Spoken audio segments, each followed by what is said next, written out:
목소리 나가요? 네, 시작하시면 됩니다. 안녕하세요. 강남구 갑 국회의원 예비 후보자 최혜림입니다. 예, 원래는 대담처럼 사회자분이 계시기로 했는데 제가 이제 혼자 떠들어야겠네요. 트위트 하시는 것처럼 편하게 해주시면 됩니다. 네. 트윗 뭐요? 트위트 트위트. 예, 제가 홍보해 주셔도 돼요. 예, 사실 여러 번 제 공약에 대해서 말씀을 드렸는데 오늘은 이제 제가 타 유튜브 자유공화당의 유튜브로 또 이제 말씀을 드리게 되는 자리라서 좀 더 많은 분들이 저에 대해서 알 수 있으실 것 같고, 그리고 뭐 동일한 내용이라고 해도 또 한 번 더 들으셔도 저희 뭐 진취성이나 아니면 저희 포부에 대해서 확인하셔도 뭐 좋을 것 같습니다. 일단 저에 대해서 말씀드리자면 제가 이제 자유공화당에 들어오게 된 계기는 제가 2017년에 셋째 아이를 만삭하고 있을 무렵까지 제가 태극기 집회를 나갔어요. 그러다가 이제 3월 1일을 마지막 집회로 해서 이제 저는 아기 낳고 그리고 이제 돌까지 키워놓고 이제 나가나 싶었는데 또 그때 좀 몸이 안 좋아가지고 뭐 수술하고 좀 치료하고 뭐 회복하느라고 1년이 또 지나서 2019년 이제 4월이 돼서야 집회를 나갔습니다. 그리고 이제 태극기 집회를 다니다가 이제 연설까지 하게 되고 연단에 쓰다가 이제 또 저의 그 가능성이라고 얘기할까요? 저의 뭐 애국 정신, 이제 제가 투쟁할 수 있는 그런 가능성을 보신 것 같아요. 그래서 제가 이제 국회의원 예비 후보로까지 등록을 하는 지금의 상황에 이르렀습니다. 그리고 제 간단한 양력을 소개드리자면 저는 이제 1977년 대구에서 태어났고요. 그리고 대구 경동초등학교, 동도여중, 대구여고 졸업했습니다. 근데 사실 마지막 졸업한 초등학교가 경동초등학교긴 한데 저희 아버지가 제가 어렸을 때 되게 여러 가지 일을 하셨어요. 그래서 제가 초등학교만 6번을 전학했어요. 그래서 뭐 여기저기 많은데 어쨌든 최종 초등학교는 대구 경동초등학교고 경동초등학교, 대구여고 동도여중 다 역사가 짧아서 아시는 분은 잘 없는데 동지분들이나 아니면 시민분들이 제 대구여고 나온 걸 보고 되게 반가워하시더라고요. 대구여고는 역사가 깊은 학교라서 동문들이 많으신 것 같아요. 그리고 저는 서울 단국대학교 전기전자 컴퓨터공학부 동대학원을 졸업했고요. 그리고 보통 대학원을 졸업하면 졸업하기 전에 취업이 돼야 되는데 그때 제가 논문 완료하고도 취업이 안 돼서 취준생의 힘든 기간이 좀 있었습니다. 그래서 그때 좀 대한민국의 제일 유명한 취업 사이트라고 하는 그 취업 뽀객이라는 그런 사이트에서 구직 준비 많이 했고 스터디 하면서 뭐 면접 스터디, 뭐 기술 스터디, 뭐 그런 기간들을 거쳐서 제가 이제 입사를 했고요. 제가 이런 취업 얘기를 하는 이유는 제가 그런 취준생의 힘든 경험을 했었어요. 저도 청년 시절에. 그랬기 때문에 이제 청년층의 고민이 뭐고, 이제 어떤 부분을 대책을 세울 수 있는지에 대해서 실제적인 경험이 있어서 이런 얘기를 드린 거고, 그리고 저는 이제 유튜브 채널이 뭐 아시다시피 이제 초이투비라고 원래 있었죠. 근데 이제 이게 우리 당의 자유공화당의 당원분들 말고 또 이제 제가 명함에 찍어서 일반 국민들도 이제 제 영상을 봐달라는 의미에서 이름을 바꿨어요. 최혜림 유튜브로. 오. 네네. 근데 사실 뭐 초이투에 대한 이름에 대한 그 애착이 더 크지만은 어쨌든 대외적으로 우리 자유공화당을 더 많이 알려야 되고 하니까 이제 이름으로 가야 되는 것 같아요. 자유공화당 최혜림입니다라는 이름으로 계속 올리고 있거든요. 제 요즘 선거 유세하는 그런 동영상을. 그리고 제가 유튜브 활동을 시작하게 된 계기가 뭐 자유공화당의 모든 유튜버 분들이 대표님들이 똑같겠지만 이제 문재인 좌파에 대한 언론 조작이 심하다 보니까 우리가 진실된 뉴스를 전달할 채널을 만들려고 이제 다들 시작을 하셨고 이제 애국의 길을 걸어가고 계시는데 저 같은 경우는 이제 조국 사태가 발발된 그 시점에 저도 이제 뭔가 분통이 터지고 이 국민들의 공분에 대해서 같이 쉐어하고 싶어서 그때 이제 유튜브를 시작하게 됐습니다. 아시다시피 저는 세 아이 엄마고요. 딸 셋입니다. 그 남들이 다 물을 때 특히 나이 드신 분들은 뭐 막내가 고추 달고 나왔어야 되는데 하고 아쉬워하시는 분도 있지만 저는 뭐 일단 결혼 초에 남편이랑 딸 셋을 낳자 이렇게 하고 시작을 했어요. 그래서 럭키하게 딸 셋을 얻었고 뭐 때로는 다른 성의 아들도 하나 키워보면 좋았을 텐데 싶지만 어쨌든 우리 딸들이 저의 보물입니다. 근데 저는 엄마의 역할도 있기 때문에 그 워킹맘들이나 경력 단절 문제 그리고 여성 청년 결혼하기 전에 여자들의 문제에 대해서도 대변할 수 있고 대책을 세워드릴 수 있다고 생각합니다. 그래서 뭐 그런 말 있죠. 코끼리를 책으로만 본 사람 그리고 뭐 눈으로만 본 사람 만져본 사람 경험해 본 사람 다 천차만별이잖아요. 근데 이제 어떻게 보면 저는 취준생의 기간이 있어서 청년 실업에 대해서 그리고 애셋을 가진 직장인이었기 때문에 워킹맘의 역할, 워킹맘에 대한 그 입장, 그리고 이제 직장인이었기 때문에 뭐 정부의 기업 규제에 관한 그런 부분과 그리고 강남구에 살았기 때문에 강남구민으로서 느끼는 어떤 부분에 대해서 대책을 더 실질적으로, 그러니까 탁상공론식의 대책이 아닌 실제적 경험을 통해서 나올 수 있는 어떤 공약 같은 거를 잘 세울 수 있는 그런 역량이 있다고 생각합니다. 그래서 제가 제 포부에 대해서 6가지 키워드로 한번 정리를 해봤어요. 제가 강남구 갑에 출마를 했고 그 강남구민의 이익을 대변할 수 있는, 사실 저희가 지역구를 선정해서 나간다는 것은 그 지역구의 니즈가 뭔지 그 국민들이 어떤 부분을 아쉬워하고 어떤 부분을 원하는지에 대해서 대변을 할 수 있어야 되는 거잖아요. 그러면 이제 그런 부분에서 이제 제가 이제 10년 이상 강남에 살았었기 때문에 제가 느끼는 부분도 있고 제 주변의 이웃이나 뭐 이웃 어르신 그리고 저 아이들의 친구의 엄마들 어떤 그룹들이 있어요. 그 그룹의 엄마들, 전업주부든 워킹맘이 됐던 그분들의 이제 갈증, 그리고 주변에 또 뭐 약사나 의사나 그런 전문직 분들의 그 목소리도 있어서 그런 것들을 다 담아낸 공약을 이제 세워놓은 게 있는데, 첫 번째 키워드는 환경과 재산권에 관한 얘기입니다. 일단 공동세법안이라는 게 있어요. 오세훈 시장이 이제 만들었던 그런 법안인데, 재정 자립도가 높은 구가 있고, 그러니까 부자 구가 있는 거죠. 그리고 상대적으로 이제 재정 자립도가 100%에 미치지 않는 좀 돈이 덜 거치는 구가 있죠. 그러면 강남 3구가 일단 이제 서초, 송파, 강남 이 3구가 이제 재정 자립도가 높아요. 그래서 이제 전체적인 구에서 다 세금을 걷어서 이거를 이제 분배를 하는 거죠.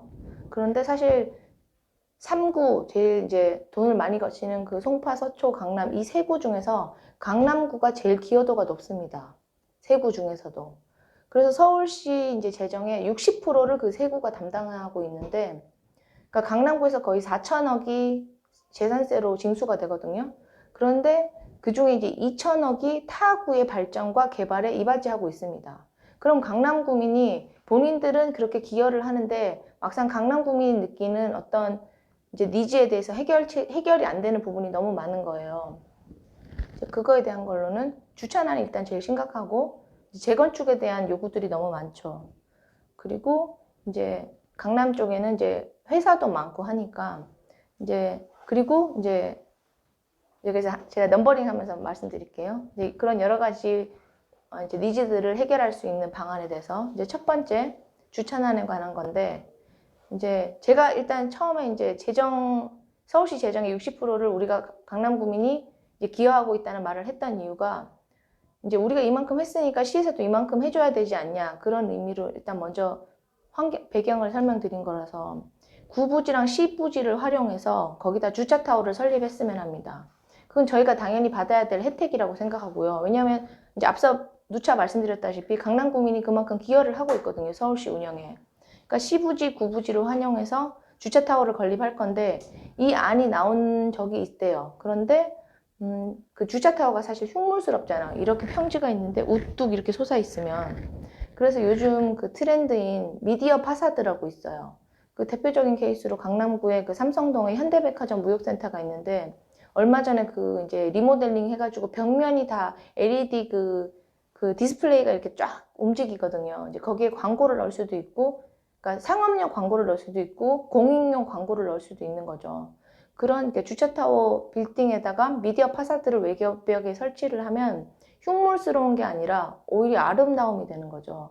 그래서 이제 꼭 먹고 알먹기 주차난도 해결되고 아름다움도 있고 그래서 이제 어떻게 보면 강남의 랜드마크 그렇게 이제 장점이 있을 수 있어요. 그래서 고급스러운 강남 이미지에다가 그 첨단 기술을 넣어서 스마트 인텔리전스 기능까지 보완해서 강남의 이미지를 업그레이드한다. 그런 결과를 가져올 수 있고 이제 두 번째로 이제 지금 한강변의 고층 아파트들 중에 이제 오래된 아파트들이 이제 재건축을 원하지만 이제 구청과 이제 그 조합에 그 상충되는 부분이 있어요. 제가 알기로는 이제 구청에서는 35층 정도를 얘기하고 있고 아파트 주민들은 50층 정도를 원하고 있다고 합니다. 그 처음에 사실 한강변의 아파트가 경부고속도로의 개발로 박정희 대통령님께서 경부고속도로 개발하시면서 인터체인지가 생기면서 이제 강남이 개발된 역사가 있는데 그러면서 이제 도시 개발이 됐고 이제 어떻게 보면 서울을 대표하는 그런 사이트가 됐죠. 이제 그거를 생각한다면 저희가 이제 한강변 주변의 강남 아파트들을 50층까지 올리는데 충분한 파저티브한 그 영향을 가져올 수 있다고 생각해요. 그게 한강의 제2의 르네상스라는 그런 표현을 쓰기도 하잖아요. 그래서 50층의 아파트들이 쭉 들어선다면 우리가 흔히 홍콩 야경이 좋다고 말들 하는데 지금 한강 이미 뭐 여러 다리들이 있어서 그 야경이 좋긴 하지만 아파트들이 쭉 50층이 들어선다면 그것도 해외에서 되게 볼거리라고 생각합니다. 뭐 외국 나가보시면 아시겠지만 이렇게 아파트들이 많은 나라가 없죠. 근데 뭐 그들이 봤을 때는 이게 상업용 빌딩인지 주거용 빌딩인지는 모르겠지만 어쨌든 세계에서 흔히 찾아볼 수 없는 그런 뷰가 되기 때문에 관광적인 면에서 관광의 요소로도 뭐 활용이 되는 거고 그 주민들에게도 이득을 가져다 줄 수 있는 좋은 방향성의 안이라고 생각합니다. 그리고 사실 공동세법안의 폐지를 저는 강력하게 주장하려고요. 우리가 이제 앞서 말씀드렸다시피 우리는 강남 구민들은 그렇게 많은 재산세를 내고 많은 부분이 이제 타구의 개발과 투자에 쓰여지고 있는데 정작 강남 구민들은 우리가 낸 돈만큼 혜택을 못 받고 있고 이게 불합리한 법안이라고 생각합니다. 그래서 어쨌든 계속 이 공동세 법안을 폐기하기 위해서 투쟁하겠습니다. 그리고 우리 자유공화당의 공약 중에서 법이 된 상속세 10% 인하가 있는데 강남구 특성상 저는 20% 인하까지 주장합니다. 사실 증여세, 상속세라는 게 그렇죠. 우리가 돈 벌 때 세금을 내잖아요. 근데 돈을 또 쓸 때도 또 세금을 떼간단 말이에요. 이건 거의 이중과세, 불합리하다고 생각해요. 그리고 또 이제 압구정 쪽에 가면 그 아파트들 단지에 현수막이 걸려 있기를 GTX 환기구 설치에 대해서 이제 주민들 반발이 많거든요. 삼성동에 이제 그 SRT 격의 GTX라는 그 초고속 철도가 생기면 이제 철도들이 쑥 지나가면서 그 어떤 매연이나 가스 같은 게 있으니까 이게 라인이 이렇게 이제 운행 라인이 있다면 군데군데 이렇게 몇십 군데의 그 환기구를 설치해야 돼요. 근데 이제 주민들이 그걸 엄청 반대하죠. 왜냐하면 그 가스들이 인체에 이제 유해한 가스니까요. 그래서 저는 이제 공학자고 엔지니어링 전문가니까 제가 생각한 것은 이제 그 환기구 배출구를 그 파이프를 이렇게 당겨가지고 인적이 드문 곳으로 뺄 수가 있어요. 저희가 산업체에서 이제 엔지니어링 설계할 때 보면 그 에어펌프라고 이게 공식 용어고 우리 현장에서는 에어브로우라고 하는데 그 에어브로우나 아니면 댐퍼를 설치해서 그 안 좋은 가스를 몰아서 밀어내면 돼요. 이렇게 밀어내서 인적이 드문 곳으로 빼내면 되거든요. 그러니까 이제 압구정이 그렇지 않아도 되게 밀집된 아파트 그 건축이 시행될 텐데 우리 50층을 세운다고 하더라도 이게 예전처럼 널찍널찍하게 동의 사이를 할 수는 없잖아요. 그러면 이제 좀 좁게 설치하다 보면 밀집도가 높아지는데 이 밀집도가 적은 곳으로 그 파이프라인을 해서 뭐 댐퍼나 에어브로우 설치해가지고 환기구 설치를 최대한 주민들이 싫어하지 않는 곳으로 뺄 수 있다고 생각합니다. 그리고 이제 자유공화당에서 추진하고 있는 공약 중에 유류세 폐지가 있는데 유류세 폐지를 하게 되면 거의 기름값이 반으로 떨어집니다. 지금 보통 기름값이 경유 같은 경우에 뭐 1,700원 아니면 뭐 동네마다 좀 틀리긴 한데 1,500원 정도라고 생각했을 때 유류세가 폐지되면 반값 기름값이 되는 겁니다. 그러면 거의 우리가 보통 리터당 한 700원대 정도의 기름만 넣으면 되거든요. 그럼 나머지 값은 이제 돈이 세이브 되니까 이 돈은 결국 뭐 셀러리맨 자영업자들 아니면 전문직 종사자들 모든 사람의 주머니가 이게 도톰해지는 거죠.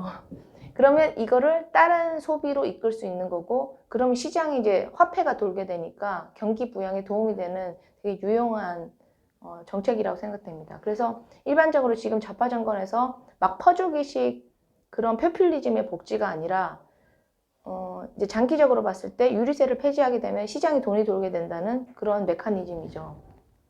그리고 법인세 30% 인하가 자유공화당의 공약으로 있는데 이제 법인세에 대해서 기업에 대한 규제를 약하게 하면 이제 제가 회사를 다녀봐서 느끼는 건데 제가 이제 퇴사하기 전부터 인력 조정이 좀 있었어요.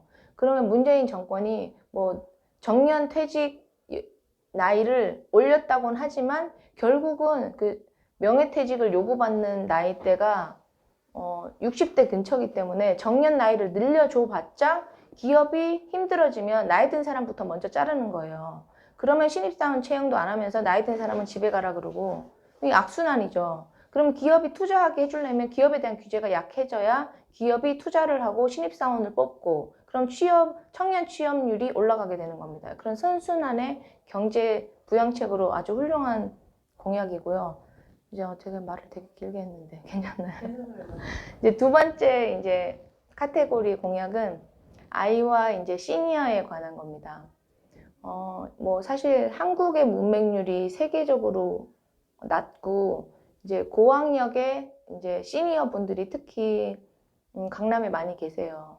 뭐 예를 들면 좀 속된 말로 젊을 때 그러니까 예를 들면 저희 엄마 나이 때나 뭐 더 옛날 분들은 여자들은 대학 가기 힘든 게 사실이었는데 이제 강남 쪽에 사시는 시니어 분들 중에서는 고학력 그리고 뭐 영어나 아니면 외국어에 능통한 그런 고학력 출신의 시니어 분들이 많으세요.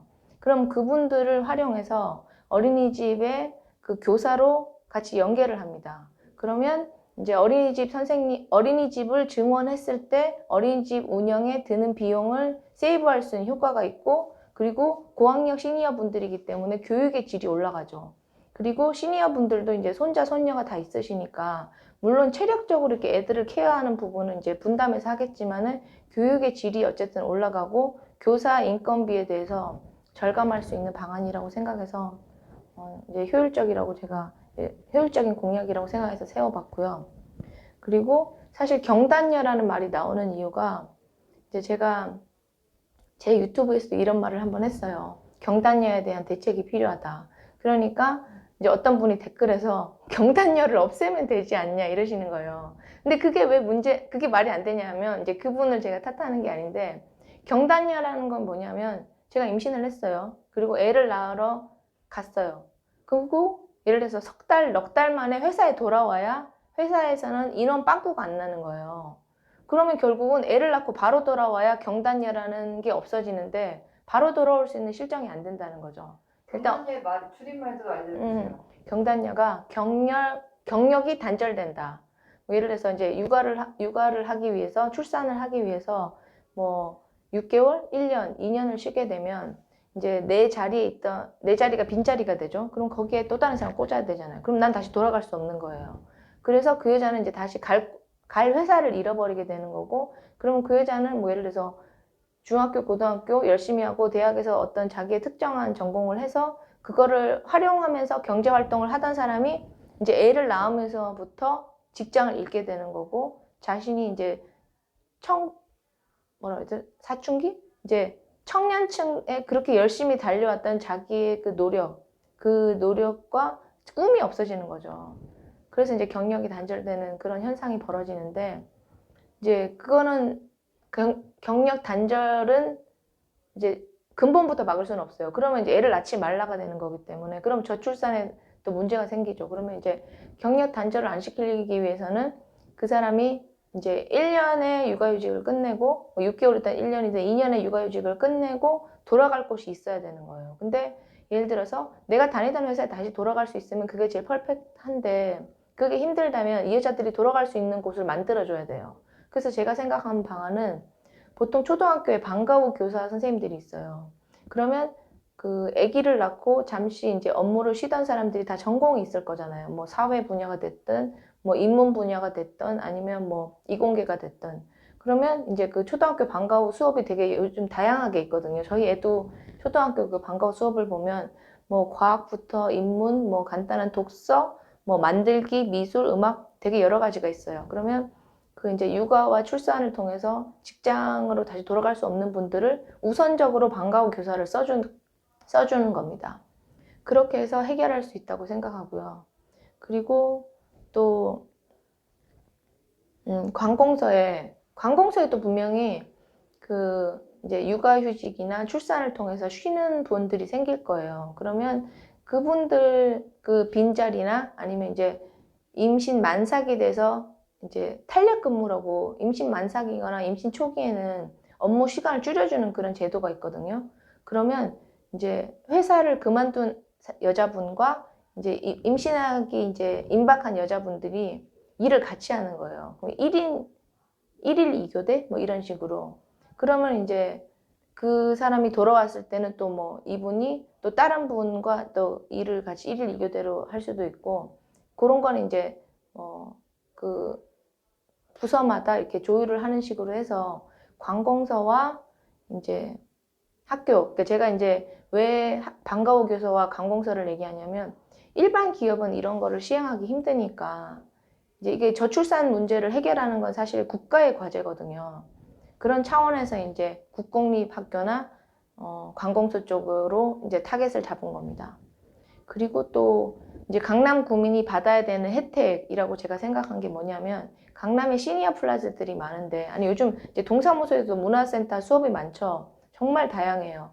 저희 엄마도 이제 문화센터 다니셔서 되게 다양한 수업 듣고 계시는 거 아는데, 근데 이제 강남 구민의 이제 기여도가 있으니까 그거에 대한 혜택으로 강남 플라자에서만 들을 수 있는 그 좀 레어한 클래스를 이제 개설하면 좋겠다는 생각을 했어요. 그래서 사실 뭐 영어, 일본어, 중국어 이런 건 되게 흔한 이제 그 제2외국어죠. 그런 거 말고 뭐 포르투기스나 아니면 뭐 스페니쉬, 약간 접하기 힘들고 학원 다니기 좀 힘든 그런 랭귀지 클래스를 개설해서 강남 구민이기 때문에 받을 수 있는 그런 혜택을 줬으면 좋겠고, 그리고 이제 앞서 말씀드렸다시피 그 강남 시니어들 중에서는 고학력 시니어들이 많으니까 그분들이 사실 제2외국어를 잘하시는 분들이 많을 거예요. 그래서 그분들은 사실 요즘 나이가 100세 시대라서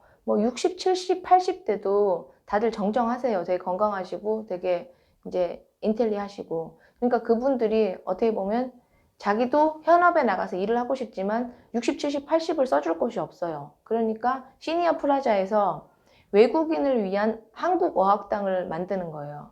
그러면 외국인들이 뭐 이제 주재하는 외국인이나 관광객 뭐 한두 달 오시는 분들이 한국어를 배우고 싶다. 뭐 한류 바람도 보니까. 그러니까 강남 시니어 플라자를 가서 이제 그 한국어학당에 들어가면 그 60, 70, 80 된 분들이 이제 그 어학 실력이 있으시니까 이 외국인 학생을 가르치실 수 있는 거예요. 이제 그런 클래스를 이제 열어서 그분들이 이제 자기들도 아직 젊고 정정한데 나도 일하고 싶다 이런 분들에게 혜택을 드릴 수 있는 공간으로 만들면 좋겠다는 생각을 해봤습니다.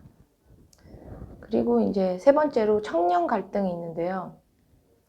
제가 앞서 말했다시피 제가 이제 취준생 경험이 있었기도 했고 또 그거와 함께 이제 제가 남자가 많은 전공, 남자 직원이 많은 회사 부서에 있었죠. 제가 공대였기 때문에. 그래서 이제 남자 직원이나 남학생들의 이제 고충에 대해서 많이 항상 들었기 때문에 어떻게 보면 여성 청년, 엄마들과는 이제 회사 밖에서 만나고 대화 듣는 거지만은 더 많은 시간은 이제 남자들과의 그 소통이 많았던 것 같아요.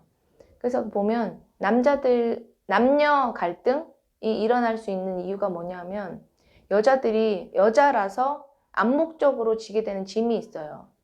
뭐 예를 들면 부부가 있는데 남자와 여자가 있는데 학력도 비슷하고 회사도 비슷해요. 근데 여자가 애를 낳고 출산을 하게 되면 그냥 암묵적으로 여자가 회사를 쉬어야 돼요. 남자는 계속 회사를 다니고.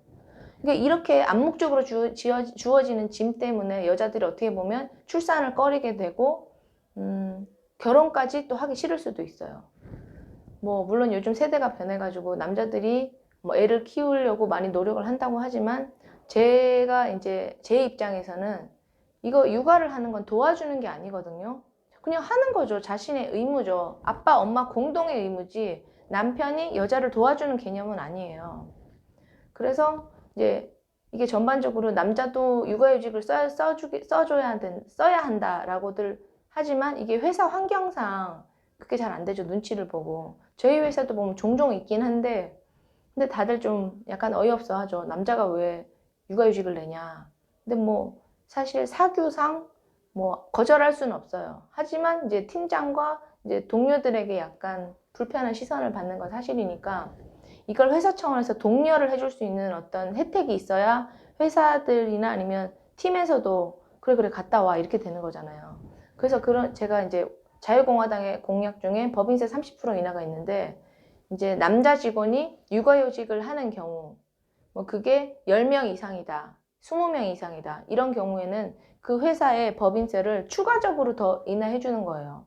그러면 회사 차원에서도 육아휴직을 많이 보내면 자기들도 그냥 정부 시책, 권고에 따라서 하는 게 아니라 이 사람이 1년 동안 만약에 쉬면 그동안 법인세가 그만큼 이제 할인을 받을 수 있다면 신청하는 사람을 환영할 수 있는 환경이 되는 거죠. 그래서 저는 이제 그런 부분에 대해서 이제 추진하려고 합니다. 그래서 저출산을 극복할 수 있고 이제 남녀 갈등, 뭐 결혼까지 기피하는 뭐 칠포 시대 뭐 이런 요즘 신조어를 해결할 수 있는 방안이 될 수 있다고 생각합니다. 그리고 제가 여자지만은 저는 솔직히 남자만 군대 가는 거는 좀 어떻게 보면 역차별이라고 생각해요.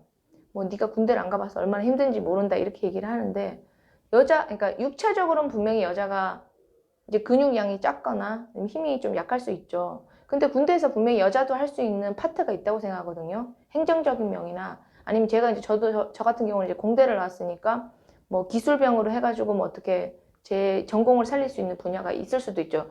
굳이 물리적인 근육량의 힘이 아니라 그래서 여자도 군대를 가는 것도 좋다고 생각은 하지만 지금 상황에 뭐 그렇게 하는 게 힘들다면 같이 학교를 다니다가 휴학을 하고 군대를 가는 남자친구들이 보면 분명히 불합리한 거예요. 그 사람들은 자신의 청춘을 2, 3년 바치는 거니까.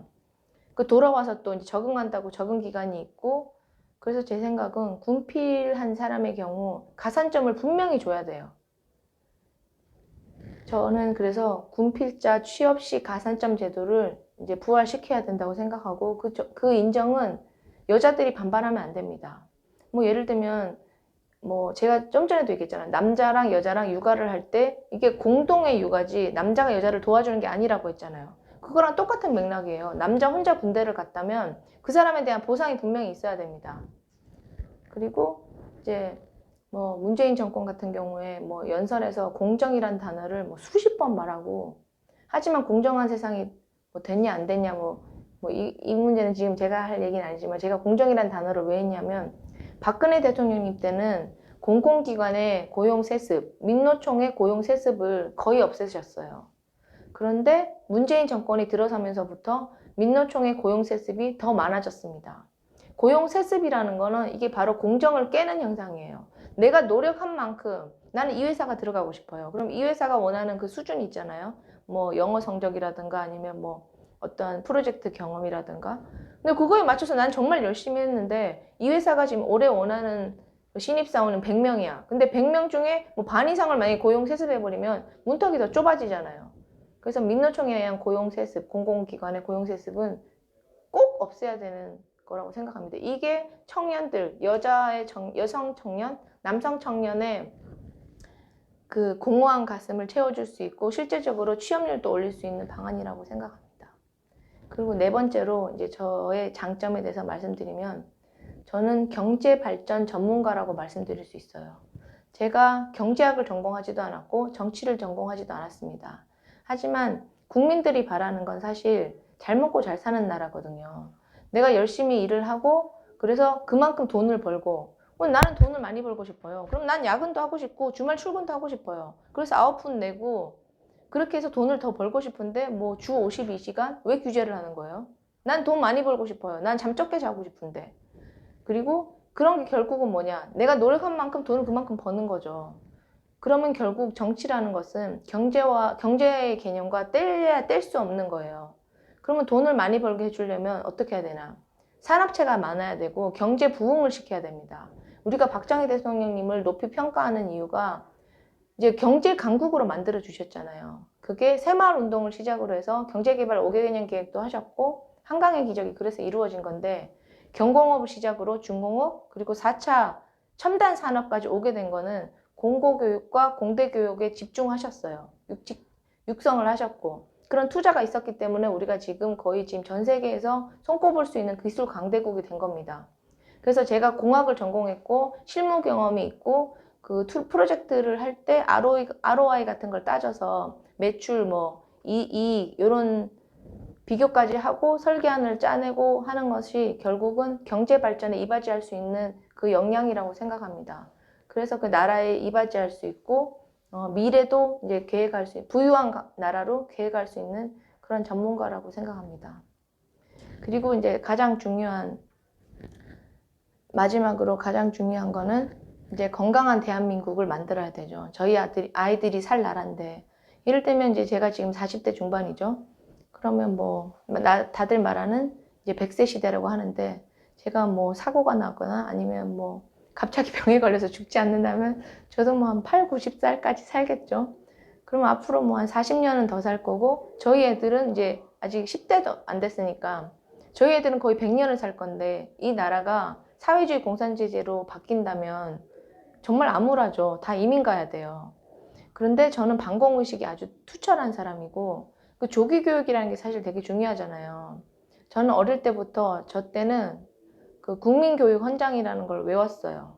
거기에 보면 반공의식이 다 스며들어 있고 이제 박정희 대통령님이 만들어 놓으신 어떤 경제, 교육, 안보, 외교 그런 거에 대한 영향을 충분히 교육을 받으면서 가정교육을 받으면서 초등학교 교육을 다 받으면서 컸기 때문에 반공의식이 투철하고 반공의식이라는 게 결국은 반공 이꼴 자유민주주의 수호거든요.